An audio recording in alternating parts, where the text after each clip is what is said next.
Hello guys. In today's video, I'll walk you through how to install plugins in your OBS studio. Let's begin.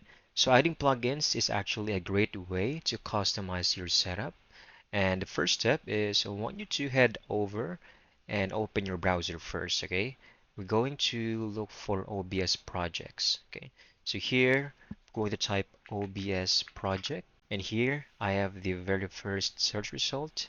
Left click on it. Over here, click on forums, and you will see the plugin section right over here.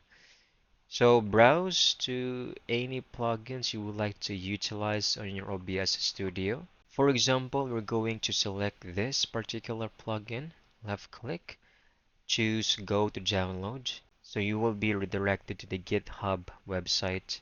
Just scroll down and you will see a section that you can click on the installer. So make sure to choose the appropriate installer for you.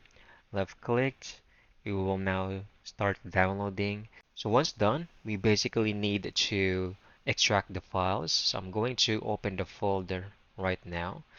So left click, or what I mean is right click, and then extract files, click on OK, then open the specific folder. Okay, here we will find data and OBS plugin folders. Okay, so we're going to use this for later. Next, we need to look for the installation folder of your OBS Studio. So we can easily locate this on your program files.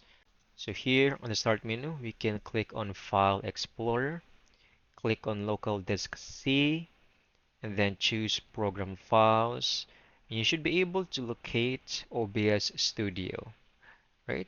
Now, over this section, I have the OBS folder path here on my right, and on my left, I have the plugin folder that we just extracted earlier.